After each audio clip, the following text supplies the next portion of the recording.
What defines your year group? I'd like to say nothing does. High-pitched voices. I remember when you guys were in year 8 and a dog came into the playground and you sounded like Ned Flounders when he's screaming. High-pitched voices. If pushed, I'd probably have to say a kind of bumbling ineptitude, but carried off with a kind of cheeky swagger to it. Passion, talent, enthusiasm, slight lack of being able to follow the rules. I would say unadulterated, unfounded arrogance. It's a combination of things. I think a really good sense of humour, in general terms, but also a good sense of humour about yourselves. I like the fact that none of you take yourselves too seriously. I would say that perhaps the most defining characteristic would be leadership. You have to be led to everything. Unless something is made incredibly obvious, it seems absolutely impossible for your year group to find it, to be able to decipher it, to be able to work out what it is you need to do. By the time you do figure that out, then you're very, very good. But it's like having to lead the blind very carefully through an obstacle course to even get the simplest of tasks from you at times. I would say, Chris, believe it or not, and I don't think you will believe it as a year group, I would say you're actually a pretty calm and mature bunch. Favourite memory? Nelson. Oh, brilliant. Sitting in my office one break time, a member of staff comes in and says, Nelson's in the playground selling. I had been keeping my eye on Nelson because I had been told that before and I hadn't been able to crack him. So I went into the playground and there he was, Nelson, looking around, making sure no one could see. Then a wee cookie comes out of a bag and he hands it over, grabs him and he puts it in. Nelson, over you come. And he knew he had been busted. Come into my office and he had this huge, big massive bag. He plonks it down on my desk and I says, Nelson, I'm going to search your bag. Are you happy enough for me to do it? Yeah, no problem at all. Sweet as pie. One cookie bag. Second cookie bag. A bag full of cookies. Third, fourth, fifth. Then I started looking at cans of Coke. Then he had donuts. Then he had packets of crisps. This kid had no books for school except a bag filled with sweets, chocolates. He was obviously selling. Nelson, let's sit down. Nelson, you've obviously been selling stuff. Pan straight faced. Miss, I'm not selling. I just love cookies. I just love donuts. And inside I was going, does he think I'm really thick? That I really believe that. But Nelson had the most serious straight face ever. And we spent a good 20-30 minutes of Nelson trying to persuade me that he wasn't actually selling. And I think it got to the stage where he actually stood up and said, but miss, look at me, can you not tell that I actually love my cookies? I actually managed to take your year group on the Go West trip up my favourite hill, which is Skirrid Fawr in Wales. Yeah, that was really good. Lovely day, marvellous views. The class I taught with, such classics as Andy Lobo, Nelson Charles Mufo and indeed Anthony Sawoli, we were discussing module results, and they were at the back of the classroom for that excellent module results, and Anthony had managed to nail 100 UMS, which is, you know, not an insignificant achievement.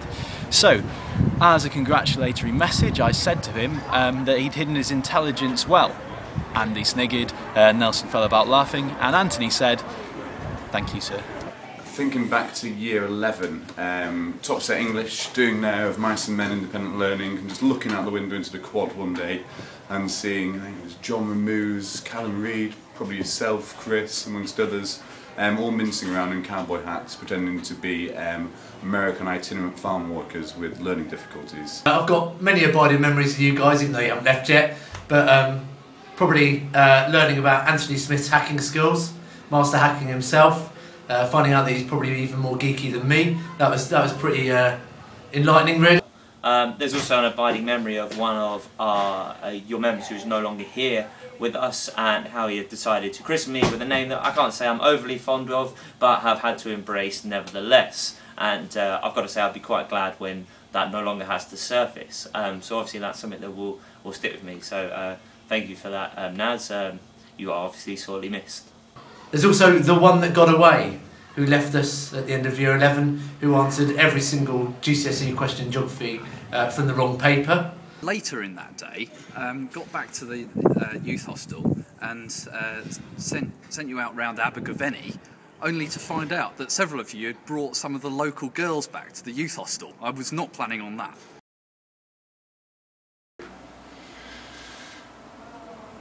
No. Don't do anything that I wouldn't do. I've got one message for you, Matthew Schofield. I've taken you on 2 trips to the Peak District and you've still not got your D of E award. If you don't get your silver award, I will release the hounds. Keep doing what you're doing. Keep being brilliant, keep being interesting, keep being funny, keep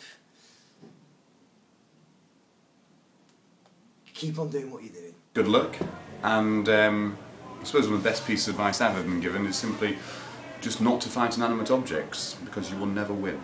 Stay in school and don't take drugs. Work harder and then enjoy the fruits of your labour. There's so much brilliance within this year group, and so much brilliance within each and every student. There's this world of options out there, and I think never to let that pessimism about young people get to you, always to recognise how much incredible potential you have, and also as well never to, and I would say this as a politics teacher, but never to buy into orthodoxies, or never to buy into the system that basically says you have to do certain things, that success has to be measured in certain ways. Find a way of success that you feel happy with, that genuinely gives something back to you, rather than striving for something which in the end may not deliver what you hoped. I wish you nothing but the very best for the future. If all young people as a group were like you, then this country would certainly be in a much better state than lots of people think it is. So good luck, you will be missed.